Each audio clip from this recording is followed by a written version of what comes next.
Hi everyone, this is the first video for week 5 and we're going to discuss how we can use Linux commands to control processes.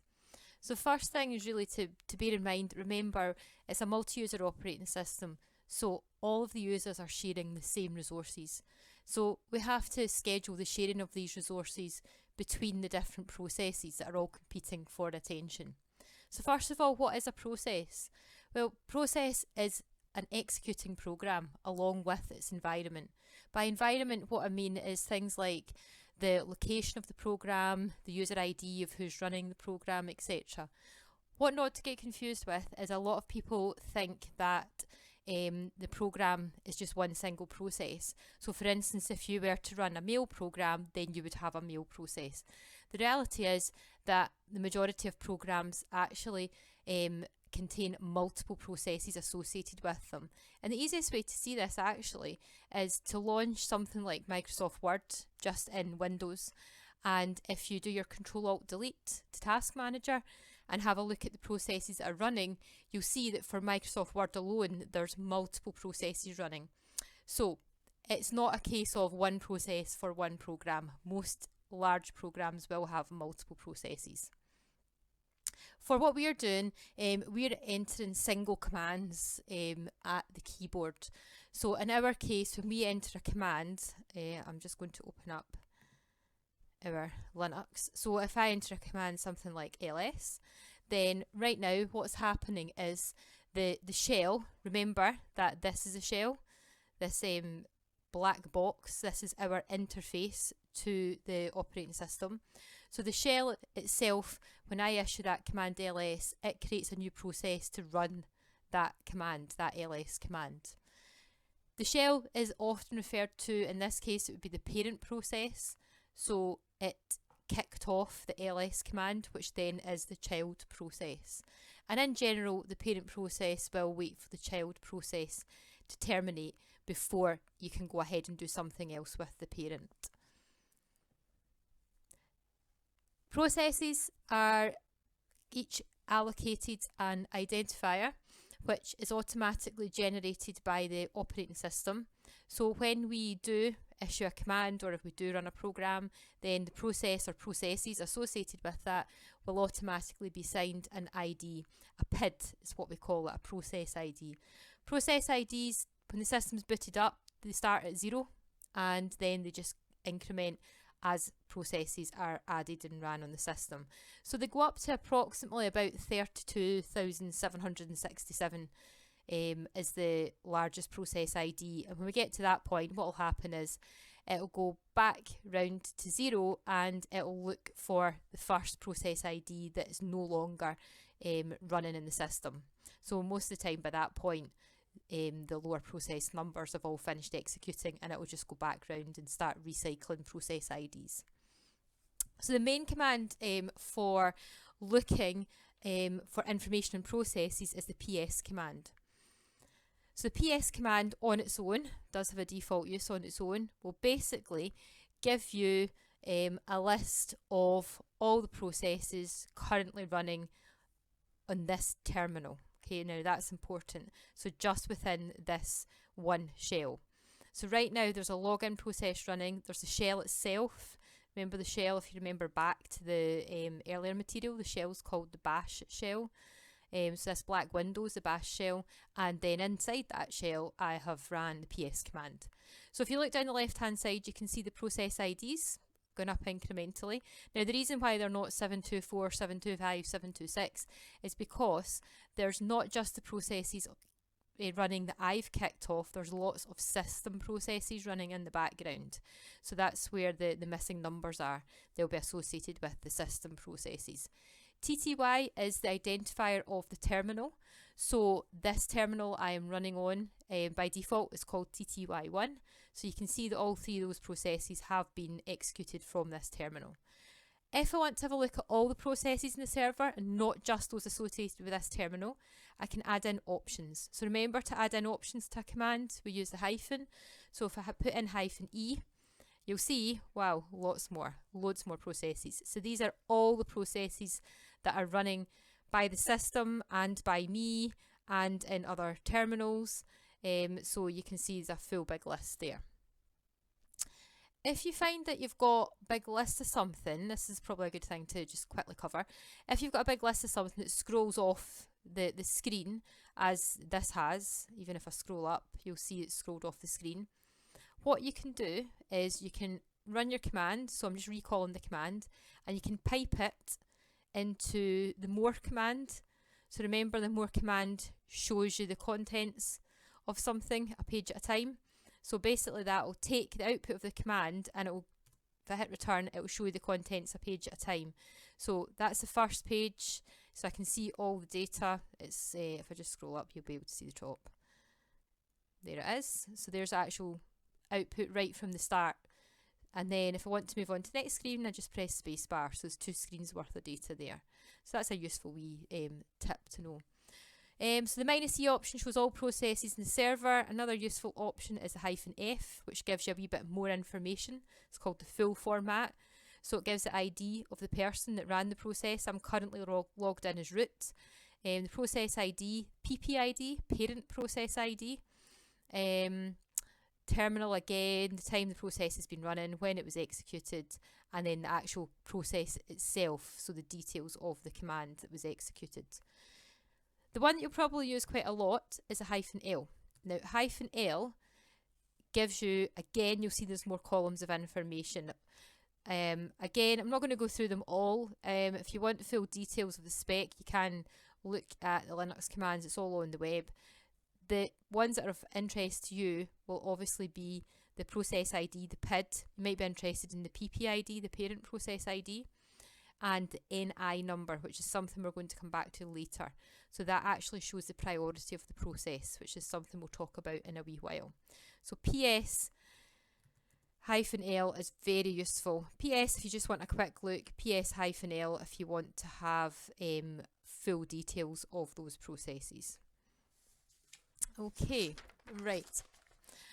Another thing to be aware of is quite often, by the time you've actually looked at a list of processes, that list will actually have changed by the time you've actually looked at it, because a process may have finished and another one may have started. So sometimes it can be quite useful to look at a live list of the processes. So there's another command, now this isn't actually in the slides, it's a useful one if you're on a customer site, is to use the top command.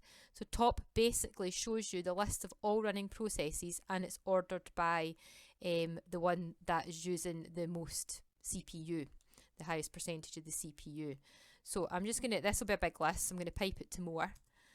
So you can see, if I just scroll up, so we've got the parent ID, the user, the NI, which is priority, percentage CPU usage, not particularly relevant because I've not got anything running just now, so the percentage CPU usage is negligible.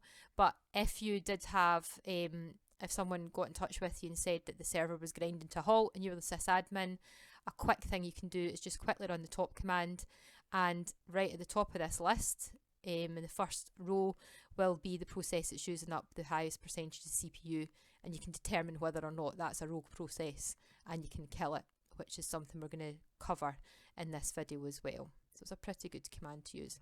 And then just Q to quit out of that command again and get back to the prompt. Okay, so sometimes when we execute a command at the command prompt, or just execute commands in general in a script or whatever, you'll find that some of them are big tasks that maybe take quite a while. So a good example of that is if you've got a massive file that's got to be sorted, that can take quite a bit of time. So in that situation, what will happen is, because the shell is the parent of that process, you won't get the command prompt coming back until the child process is finished. Now, that's not always what you want. You might want to continue to do some other work. So in that situation, what you can do is you can actually put that process that's taken a lot of time, you can put it into the background. And remember, in week 2, we talked about background tasks.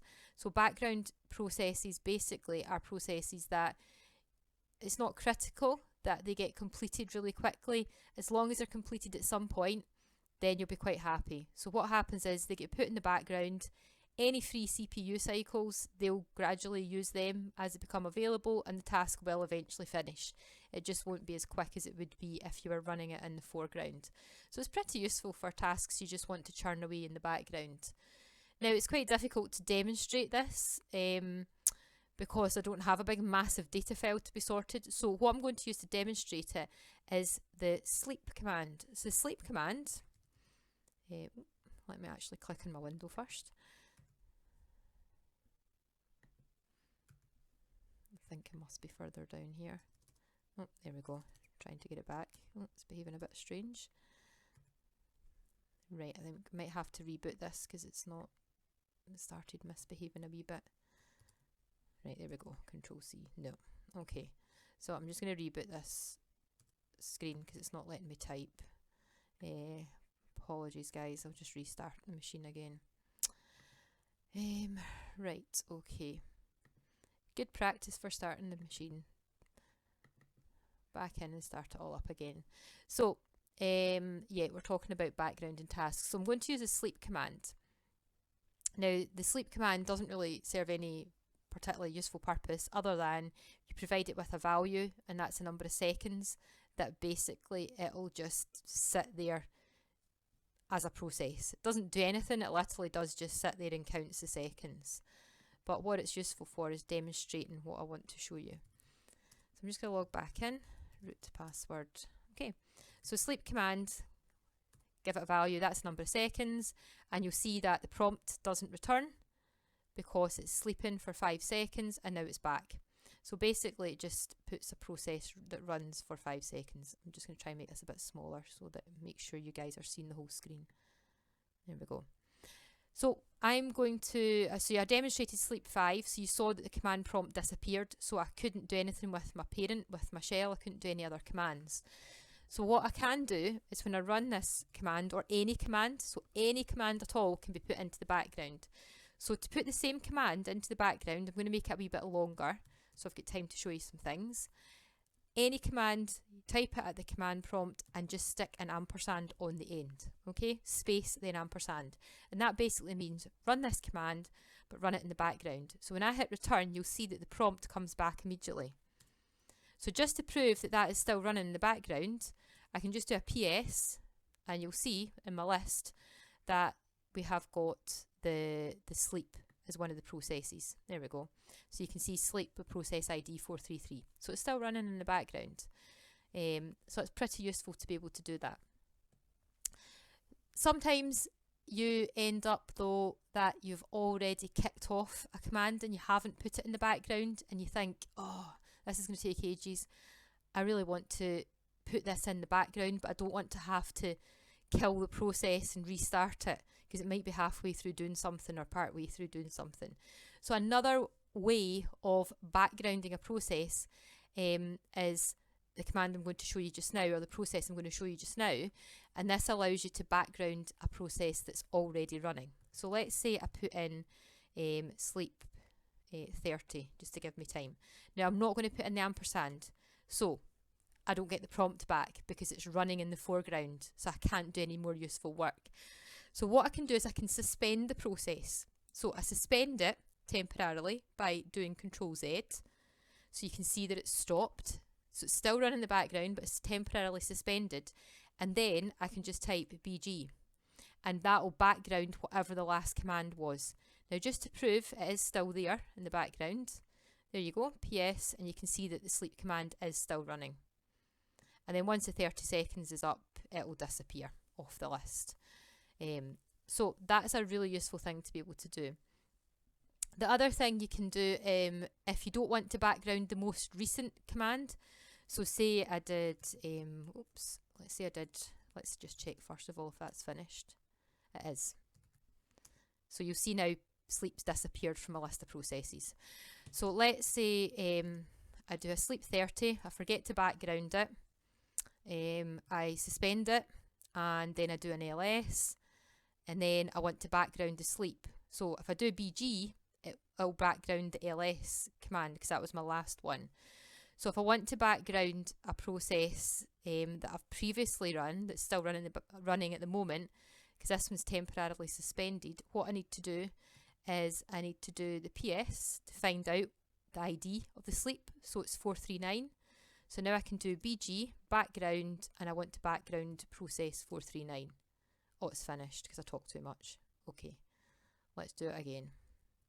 Sleep 30, Control Z to suspend it, PS to get the process ID, and it's not quite tidied up the one before, so let's do background, and the process ID is the one that should still be running, will be 442. Should. They're finishing too quick for me. So it's background you do. So you can run the background command with the process ID. So you need to obviously make sure you know the process ID first so you're able to do it. If you want to bring it back to the foreground, so let's see how many of these are still running. So there is one still running. 439 still running. So if I do FG, it brings it back to the foreground, and it's actually just stopped. So let me do that again. So let's do sleep 30, Control Z to suspend it, BG to background it. So now it's running the background, FG to bring it back to the foreground. And you'll see it's back in the foreground again, and I can't type anything because it's now running in the foreground. So it's pretty useful wee trick to be able to do to move things in and out of the background and the foreground. Right, so I mentioned that you might end up with a rogue process, so something that's it, just finished. That's the command returned, so the sleep 30 is just finished. I mentioned earlier on you might end up with a rogue process. By that I mean something that's maybe eaten up all the CPU that you want to then get rid of. So Linux has got what we call a kill command, which is literally the word kill, and you give that the process ID of the process that you want to kill. Now what you have to be aware of is that you have to be the sysadmin to be able to kill a process. So you'll need to make sure you're logged in as root to be able to do that. You might find that if things are going crazy on your terminal, that you might need to get someone else to log in from another terminal onto the server to do the kill. And in some cases you might actually have to shut down your shell, like I just did a minute ago because it was misbehaving, just to kill your actual terminal itself if it completely hangs. So let me show you how to kill a process. So let's do the sleep again so that we can keep something that's running. So if I do sleep 30, and I'm going to put it in the background so that I get the command prompt coming back. So if I do a PS, you can see that's running in the background. So now say I want to kill this before the time's up. So I say kill, and the PID is 451. And now if I do a PS again, you'll see that sleep's gone, and it tells me that it's terminated sleep 30. So it's no longer in the list because I've killed it. Now it's quite a useful thing to be able to do in case things do go a bit rogue. What happens when you use a kill command is the process is actually killed gracefully, as they call it. So what that means is that the system will actually take the time to shut down any files the process is using. It'll close any connections to databases, etc. So it will tidy up after itself, so it's a clean kill. So it's the best way of getting rid of a process. Sometimes though, if the process is really in a bit of a state and there's things going wildly wrong, then the graceful kill doesn't work because it isn't able to shut down files or database connections or whatever, because things may already be corrupt. So you might end up being in the situation sometimes where you have to do a sure kill, which is basically just an abrupt shut the process. Don't worry about anything that's connected to it, just get the process killed. So to do a sure kill, we use the same command, but we use a signal, which is -9 and then the name of the process ID. So in that example I did earlier, process isn't still running, but say it was 451. What would happen with kill -9 451 is it would just kill the sleep process straight away. It wouldn't worry about gracefully doing it by shutting down anything that was connected to it or tidying up. It would just be an abrupt end to the process. And you've got to be aware that if you've got a server that's got 100 plus users logged into it, if somebody's using up 90% of the CPU, then everything else is struggling. So you do have situations where you need to urgently stop processes. Okay, I don't want to run that, so I've just cancelled it. Right, so onwards to think about, we've talked about processes and how they've got an ID and what we can determine about them. But the reality is that different processes have different needs, and some processes are more urgent than others. So we have to be able to differentiate the needs of each process by assigning a priority to each. And basically, simply the way it works is the higher the priority, the faster the process will execute, because the scheduler will give it more time with the CPU. So if you've got something, a job that's a really high priority, you can get the sysadmin to increase the priority of that process so that it gets more access to the resources and therefore finishes quicker. Now, you'll notice I did comment there that you need to speak to the sysadmin. So we can control the priority of our processes, but we can only lower the priority. You cannot increase the priority of a process. That's purely just the super user, the sysadmin, the root user that can do that. So let's first of all talk a wee bit about process priority. So by default, let's go back to my PS command with a long listing. The priority column is the NI column, so you can see that the NI column for all those processes, they're all got a priority of 0. So default priority for everything that's kicked off is 0. Now the scale works from -20, which is actually the highest priority, all the way to +19, which is the lowest priority. Now just be aware that it is the reverse logic than what you would think, so it can be a wee bit confusing. So negative priorities are actually higher than positive priorities. It's back, the scale's back to front. And by default, every process is placed at priority 0, so they're all just bang in the middle with the same priority level. So if we decide that we want to change the priority, so as a user, as I said, we can reduce the priority of a process, so we can make it a lower priority, which, remember, back to front scale, lower priority means that we increase the number, okay, the value. So the command to change the priority is called the renice command, and renice takes one option. So remember, options are a hyphen. This is not a negative number, this is a hyphen, okay, to indicate I'm giving an option. So after the hyphen, we place the priority we want to give to a process. So, well, let's first of all actually run a process. So let's do a sleep 60, and I'll put it in the background. Okay, so if I do a PS, PS-L, you'll see that the sleep is there and it's got an NI value of 0, priority of 0. If I want to change that, I use a renice command with a hyphen. After the hyphen, I put the value I want to change it to. So I want to, as a user, I could only increase the priority, or lower the priority, sorry, by giving it a positive number. So I'm going to change the priority to 10, okay, which is lowering it. So remember, 0 is in the middle of the scale. Positive numbers are lower, negative numbers are higher priority. So I'm going to lower the priority by giving it a positive number. So I'm going to change it to priority value of 10. That process maybe actually is finished running. Sorry, talking too much. Okay. What I'm going to do is first of all show you how to kick off a process at a priority when you actually start the process. Then we'll look at how you run a command to change the priority of an already running process. That would make much more sense. So to start off a process of a particular priority, we use the renice command with the hyphen. We pick the priority we want the process to be started with. So I'm going to give it a priority of 10, and then we put in the name of the process. So I'm just going to run the sleep command. So I'll just run it for 20 seconds. And just so that we get the command prompt back, I'm going to fire it into the background. Okay, so sleep's running. So let's do a PS-L, so you can see that.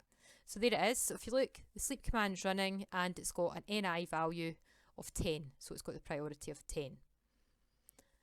If I wanted to increase the priority, then again, I could do the same thing. So let me just check. This is probably just finished running. It has. So if I just do a ps-l just to show you. So the sleep command's finished running. So let's run it again. This time I'm going to run it with an increased priority, and I can do that because I'm logged in as root. So hyphen, and then I'm going to change it to -10, which actually gives it a higher priority. And then the name of the process again. So I'll do sleep 20 and I'll put it in the background. ps-l, and you'll now see that the ni value for the sleep command is -10, so it's got a higher priority. Now, if we have a command that's already running, and as it's running we decide, oh gosh, I really need that to hurry up and finish, then we could change the priority of a process that's already running. So to change the priority of a process that is already running, we use another command which is called renice. So basically we're updating the priority of a running process. So let's first of all get a process running. So just to prove to you there's nothing running just now. So we've just got login, bash and ps. So let's kick off a bigger sleep. I'll try not to talk too much this time. So 60-second sleep. By default, it's kicked off with an ni value of 0, so its priority is 0. So it's running in the background and I want to change it. I want to give it a higher priority. So to give it a higher priority, I use renice. Now renice doesn't have the hyphen. Okay, so if I want to change the priority, then I would actually just put in the value. So let's say I want to increase it to -10. So I'd put in -10 and then I need -p, and I need to give it the process ID. So the process ID of sleep is 466, and hopefully it'll still be running. I haven't talked too much. Oh, it maybe has finished.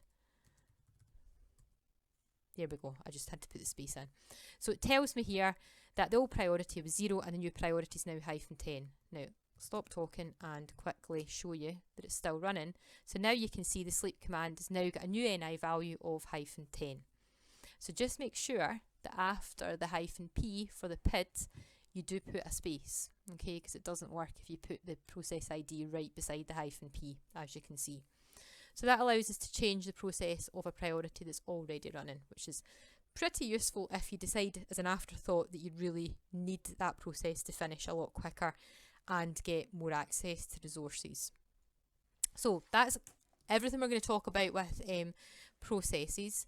I guess just one thing to mention before we finish up, that when we talked about putting tasks in the background, just be aware that's all good and well as long as if you try to run a process, another process that is relying on that background process, you cannot run it until the background process is finished.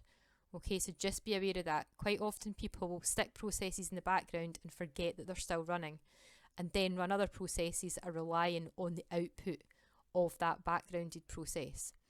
To avoid getting into that situation, we do have the wait command in Linux. So the wait command, straightforward, just the word wait. You provide it with the process ID of the process you want to wait on. So if you're writing a script and you're wanting to wait for it to finish doing the sort of a file before you then search the file, then you would put in wait and then the process ID of the sort, and then you would have the search command after that. So it would always wait until the sort had finished. So that's another one that's pretty useful. In the slides you'll see there is the no hup command, no hang up. So if a user kicks off a process, by default, as we've said, the bash shell, so this window, is a parent. So if I kill this window, if I shut it down, then anything that's running will die because the parent's been killed. So the children will automatically disappear. No hup, no hang up, allows you to keep child processes running after the shell has been shut down. So it's pretty useful if you were maybe kicking something off and then going home for the night and you wanted to shut down your terminal. You could do a no hup. Please be aware that you can't really test it on this virtual environment. No hup doesn't work in the virtual environment. Okay, just trust me, it works in real life, but it doesn't work in this virtual environment if you try and have a wee play around with it. Okay, so that basically wraps up this process video. Have a wee play around, guys. Take your time, go through the slides, try everything out. Best command to use for trying things out, as you've seen, is the sleep command. just gives you something that you can keep running and play around with. And the next video will be moving on to look at communication between users on the server.